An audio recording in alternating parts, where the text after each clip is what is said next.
Hi guys, welcome back to my channel. Welcome if you are new. My name is Heather. I am a homeschooling mom of 3 kids in our 11th year homeschooling. Today I'm going to be sharing with you my January homeschool update, so let's get started. January started off really well for us. It definitely was an adjustment to get back into the swing of things after being off for the entire month of December, but I was really happy with how our rhythm turned out, and the thing that probably made the biggest difference was the fact that we are no longer doing band at the public school. So we have so much more time during our days, which is actually really nice because some of Emma's classes take a little bit longer and she has some other extracurricular type things that she likes to do, and she wasn't having as much time to be able to actually do those things because we were in the car back and forth to the public school all the time. So our January was really good, and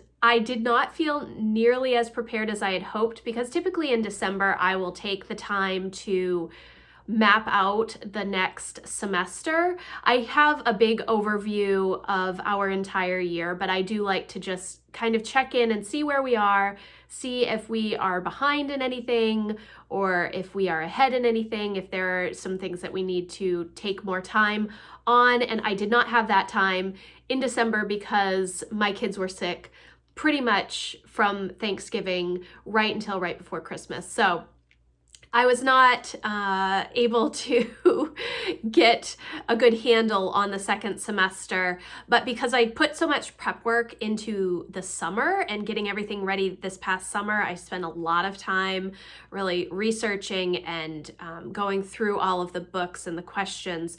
My kids are able to just kind of move to the next thing, and it's worked really well. There have been a few sort of hiccups throughout our month, mainly just trying to manage our time well, because when we don't have to be back and forth to the public school, we have a lot more leeway and we can just kind of take our time doing things because we have plenty of time. But then what happens is we meaning my kids, will push off some of their stuff until later in the day, and then it's 6 o'clock and they don't want to be doing homework essentially, which I totally understand.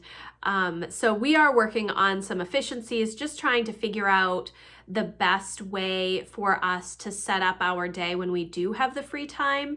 We haven't been out and about all that much in January just because we were trying to get back into the swing of things, and I try not to have a lot of outside obligations when we're starting back after a break, a larger break. It's the same when we start at the end of July, beginning of August. I try to go straight through for at least 4 or 5 weeks so that we are on track to get going. I think that we have been really good about getting our work done. Like I said, we could use a little bit more efficiency time, but I think that I have some ideas for this February to try and move us forward. One of them is consistent weekly meetings where I sit down with my older two and kind of go over what is coming up for the week, and so that we can all write it down, that they can write it in their planners or have a list that they can work off of, so that they are able to know what is expected of them through the end of the week. This is something that I typically do anyways. I write them a list, they know what they have to do, but sitting down and actually discussing it with them and laying out my expectations for the week is helpful. It just gives them a little bit more accountability. Usually they're very good about completing what I want them to complete. I think that I've been giving Emma a little bit too much work, but I'm not sure how to manage that as much because she does math 5 days a week. She does Spanish 5 days a week. We're doing history, 4 to 5 days a week. So it's a lot at ELA 5 days a week. It's definitely a lot of work. And this transition from middle to high school is a little bit more challenging, I think. and I'm just trying to figure out the best option that way. So overall, really pleased with how January has gone. I am starting to think about next year with what I want to do for all three kids, what we are doing for homeschool high school credits, trying to list all of that out and just kind of map out the next couple of years. It's a little crazy to think about, and just considering in Maine we have the option to do dual enrollment. I think you can take 12 credits free each year in high school to count towards college and high school, and trying to navigate what classes may be best. Emma has always wanted to graduate early and start college as soon as possible, and we're getting close to that point now. So I'm trying to figure out, what are the requirements? What types of entrance exams does she need? What types of skills does she need before she moves to that college level? We're kind of working on a lot of note-taking and research stuff right now. I just want to make sure that she is prepared so that when she does take that class, it's not a huge struggle for her. I don't think it will be based on the classes that we're thinking about taking. So as that gets closer, I'll share more, because I haven't really found any information that is readily accessible except through the college's websites. And so that can be really hard to navigate as a homeschool parent. So I will share my journey as we go through it. Now I'm going to move into the books that we finished this month. We didn't finish too many books this month. As far as read alouds from me, we finished, let me see. I have my little clipboard with all of the books that we are reading right now, so I'm going to read off of that. We did just finish the Clockwork Universe, which my kids really enjoyed. It was kind of funny. It's all about Newton and Leibniz and creating calculus and geometry and God's hand on the creation of the world. There were some really funny parts to it, and we enjoyed it. Some of the stuff was way over my head, some of the math, and I really enjoy math and did advanced math in high school and college, and I was an accountant before I became a stay-at-home mom, and some of the math in here was just like, oh, I don't know. And Emma would constantly ask, now why are we learning about this? What is the real purpose? Why do we need to know this? So those questions are always a struggle for me, because some of this stuff is not stuff that I really use in my everyday. I do find it interesting. I do find it informative. I'm really enjoying this history of science level that we are doing this year. I feel like I didn't know most of this stuff at all, or maybe I had heard about it at some point in my own schooling, but it's been really interesting to go through all of this. So I've really been enjoying these books. And then we did just start The Mystery of the Periodic Table this week, and it's a pretty short book, so I don't think it's going to take us that long to get through it. This level is for 13 through 15-year-olds, and some of the content definitely I feel like is more like junior year in high school. I keep thinking about chemistry. We're learning a lot about chemistry and calculus and geometry and stuff. And so I'm thinking like 10th, 11th grade, some of this information. My kids are enjoying it. They are getting quite a bit out of it. They're able to answer the questions that comes with the Sunlight curriculum. So we are making progress, but some of the book selections have been, they seem a little advanced in my opinion, but we are definitely enjoying sitting down and reading together. So far, I love this level. I'm so happy that we chose it this year, but it is definitely a more advanced level. Definitely, especially with the math.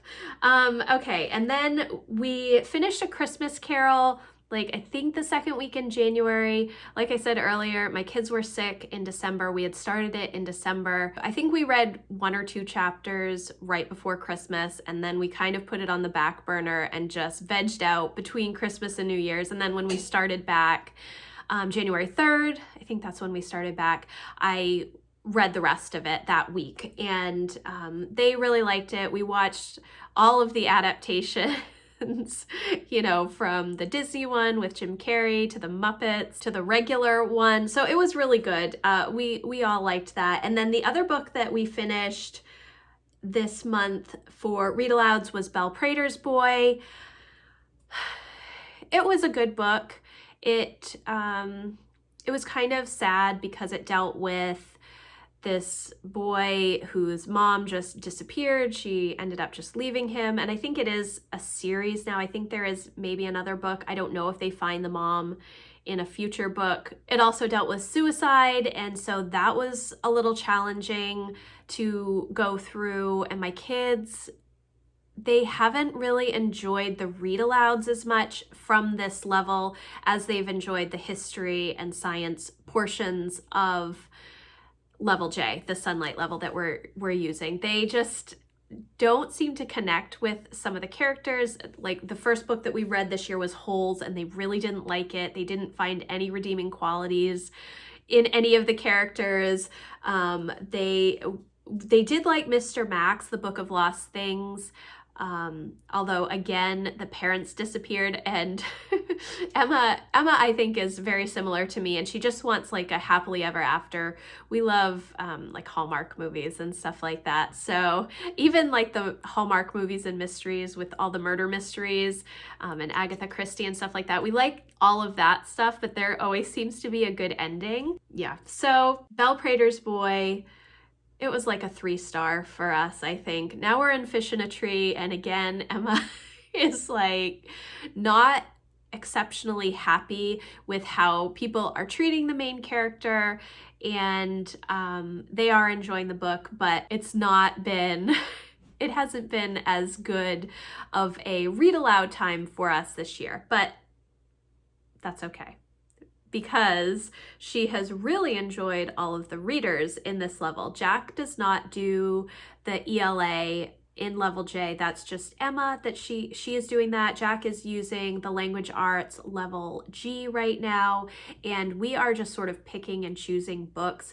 He read all of the Arrow books that I chose for him from Brave Writer in the fall. So now we're just kind of moving through other books that he chooses on his own. So Jack this month read What is Nintendo? It's one of those who is or what is or books. And he really enjoyed that. And then he read the next 2 Explorers books. The Explorers, he got the first one, I think it was a summer reader from Sunlight. I always get the summer readers. They're great selections. It's one less thing that I have to think about trying to find new fun books for the kids to read during the summer. So we had gotten him the next 2 books in the series for Christmas, Explorers, The Reckless Rescue, and The Quest for the Kid. So he read both of those. He loved them. I don't know if this author has any more books, but I definitely want to check and see, because he devoured those books, and that was really good. And now he is reading Loot, which I think is another summer reader that we got maybe last year, maybe the year before. I'm not entirely sure. For Emma, this month she finished Treasure Island. She listened to Warriors Cats book 3. She also read the Fairy Tale Reform School books 2 through 4. And right now she's reading some Sierra books. I can't remember the title. I should have written it down. I should have had her write it down. They are books that I read when I was maybe in middle school, I think. I have a lot of books from my own childhood that I just keep, and now she's at the age where she's reading through them. I am glad that she's enjoying some of the books that I really liked when I was growing up as well. I figured I would share some of the books that I also read this month. Have really nothing to do with homeschool, but we're a family of readers, so I wanted to share some of the books. I read Atomic Habits. This is a book that I've read before. I really recommend it.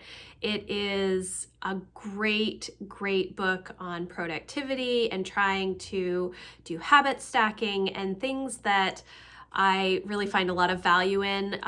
This book and Essentialism are two books that I tend to read pretty much every year, and it just kind of helps me, puts me in the right frame of mind for moving into January and working on my goals and trying to figure out exactly what I want to do in the months ahead, working on my goals and different systems and strategies. I really like that book. Another book that I read was Declutter Like a Mother by Ali Casazza. This year, I'm really trying to clean out my house. I have started doing some of that. I don't feel like we have a ton of stuff, but when we moved in and then everything shut down like immediately, I didn't really settle into the spaces that we have in this house. I kind of just put everything away. And then last year I was really working on systems in order to keep our house going as far as like cleaning routines and different ways to use the different spaces that we have. But now I need to just kind of go through all of my stuff. Hasn't happened yet. We're working on it slowly. I did clean out my office, so that was definitely a good thing. I also read The Lazy Genius Way by Kendra Adachi. That I think has a lot of similar points in it that Atomic Habits has, and I think as a parent or as a mom, it's a good book to read after Atomic Habits, just to kind of put it into a different perspective. Atomic Habits, I kind of feel like sometimes is more of like a business book. It definitely does relate to normal everyday life as well, but I kind of think of it as a business book more so. Oh, and we did finish Word of Mouse. I just noticed that because I write down my kids' books that I read aloud. We finished Word of Mouse. Lucy and I did a couple of weeks ago, and we are now reading Babe, which I've never read before, and I've never seen the movie. And so we are doing that right now. So it's been a really good month for us until pretty much the end of the month. And then Jack and Lucy got sick, and that was unfortunate because they had the stomach flu in December. So why do they now have the stomach flu in January as well? That's not pleasant for me. So overall, January was really good. I'm excited about February. February is a short month. I know that a lot of people tend to fall into that February slump because it's so cold and crappy weather and not really, you're really well into your homeschool year at that point. And so you're just trying to chug along. Some of the ways that I combat that February slump is to start thinking about new curriculum for next year. I tend to buy my curriculum usually March, April, so I try to make sure that I'm done the majority of our homeschool by the end of March so that I can fully dive into the new books when they come. So thank you guys so much for watching. I hope that you enjoyed this video. If you did, please give it a thumbs up, and I will see you in the next one. Thanks, guys. Bye.